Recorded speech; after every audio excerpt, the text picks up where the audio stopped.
Hey everyone, welcome back to Speak English Flow. I'm Emma. And I'm Mohin. Day 4 of our 30-day English practice challenge. And today we're heading somewhere everyone's been at least once, the mall. Oh, I have a mall story that still makes me cringe a little. Wait, now I need this. Later. Let's build up to it. Fine, but I'm holding you to that. Okay, so shopping seems simple, right? You just buy something. But there's actually a lot of small English moments packed into one shopping trip. True. There's finding the item, asking about sizes, asking the price, trying things on, and then somehow surviving the checkout line. And each one of those moments has its own little script, honestly. Why does it feel more intimidating than, say, ordering coffee? Because there's more back and forth. A coffee order is basically one exchange. Shopping can go on for several minutes with a real conversation happening the whole time. So it's less like a single line and more like an actual scene. Exactly, which means today we're building the whole scene together, piece by piece. Let's start with the very first moment. You walk in, you see something you like, and an employee approaches you. What usually happens? Honestly, I panic and say, just looking, immediately, even before they ask anything. That's actually a completely real, useful phrase, by the way. I'm just browsing or I'm just looking, thanks, is the standard way to politely say you don't need help yet. Wait, that's not rude? Not at all. It's expected. Employees hear it constantly, and it's totally normal to want to look around first. Okay, that's actually a relief. I always felt guilty saying it. No guilt needed. But let's also prepare you for when you do want help, because that's where people often freeze. Let's act it out. I'll be the store employee. You're shopping for a jacket. Okay, give me a second to get into customer mode. Hi there. Let me know if you need any help finding anything. Actually, yes. Do you have this jacket in a medium? Let me check for you. Yes, we do. Right this way. Thank you. Also, how much is it? It's $40, but it's actually on sale right now, 30% off. Oh, nice. Could I try it on? Of course. The fitting rooms are right over there. That felt way more natural than I expected. See that? 4 simple exchanges: asking for a size, asking the price, reacting to a discount, and asking to try it on. That's basically the whole shopping scene, right there.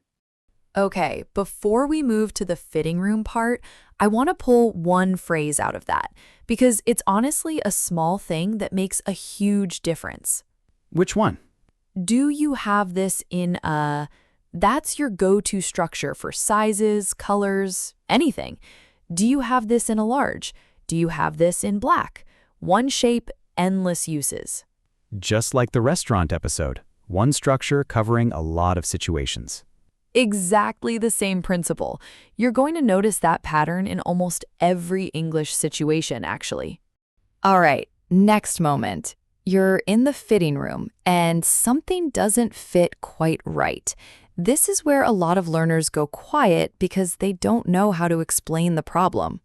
Oh, this is extremely relevant to me. Why? What happens? I usually just buy the wrong size because I don't know how to ask for a different one, and then I just never wear it. Okay, that's exactly what we're fixing right now. Let's do this one too. Same setup. I'm the employee. You just came out of the fitting room. Excuse me, this one's actually a little too tight. Do you have a large instead? Sure. Let me grab that for you. 1 second. Thank you so much. Also, if it still doesn't work, what's your return policy? You can return it within 30 days with the receipt. No problem. Perfect. That's really helpful to know. And scene. You just handled an awkward moment, a size exchange, and asked a completely reasonable follow-up question. I didn't even think about too tight being a hard phrase. It just came out.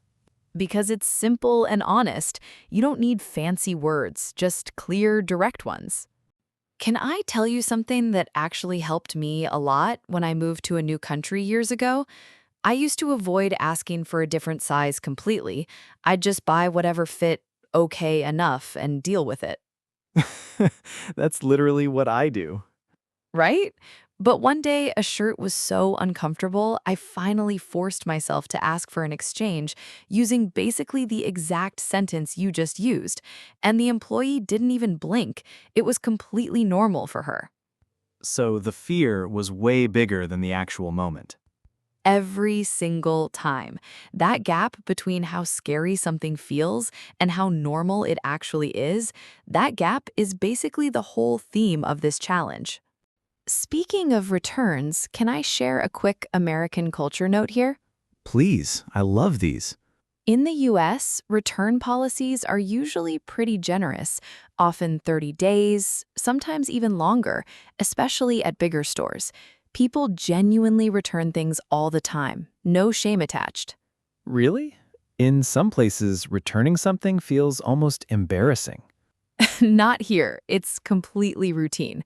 Also, keeping your receipt is a big deal. Without it, a return or exchange gets a lot harder, sometimes impossible.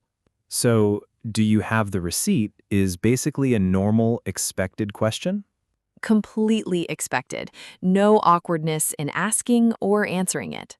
Honestly, knowing that gap between scary and actually normal changes how I think about all of this. That's really the heart of this whole challenge. And if these episodes are genuinely helping that shift for you, no pressure at all. Subscribing just means we keep making more of them, one day at a time.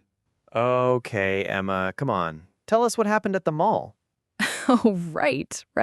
No, wait, you promised your mall story first, remember? Oh, no, you're right. Okay, fine.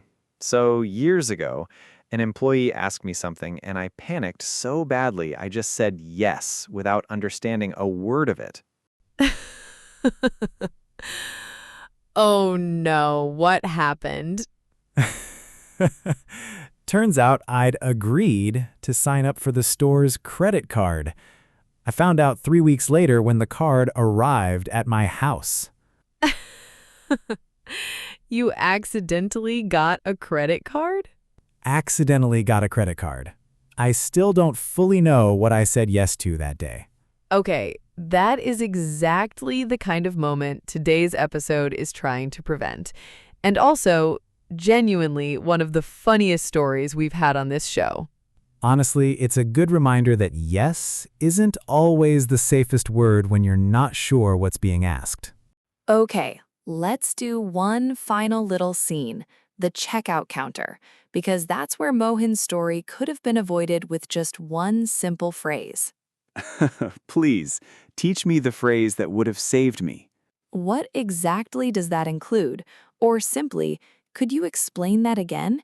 Using those anytime you're not sure what you're agreeing to. So simple. That would have saved me an accidental credit card.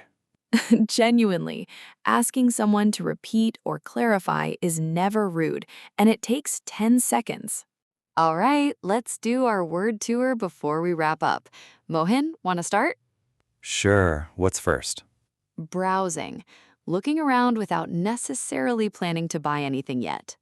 I'm just browsing, thanks. My go-to line, apparently. Perfectly used. Next, discount. A reduction in price, like the 30% off in our roleplay. It's on sale, 30% discount. Love that phrase. Exactly right.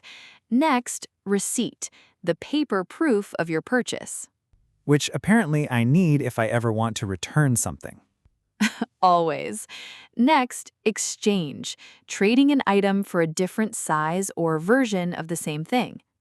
Could I exchange this for a large from our fitting room scene? Perfect. Next, return policy.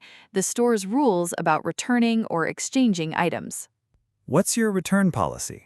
A question I should have asked way more often. And last, clarify. To explain something more clearly or ask someone to. Could you clarify that? the phrase that could have saved me from an accidental credit card. A perfect note to end the word tour on. So, if there's one thing to take from today, it's this. Most shopping moments feel bigger in your head than they actually are. A simple question, asked clearly, is almost always welcomed, never judged. And if you're not sure what you're agreeing to, like me and my mystery credit card, it's always okay to just ask. Always okay. That's really the whole lesson hiding inside today's shopping trip. Thank you so much for spending this time with us today. It genuinely means a lot. And here's your homework. Next time you're shopping, ask one question in English, even something small like a price or a size. And we'd love to know, where are you watching from, and what should day 5 be about? Drop it in the comments. We read every single one. Until next time, take care, everyone. Bye, everyone. See you on day 5.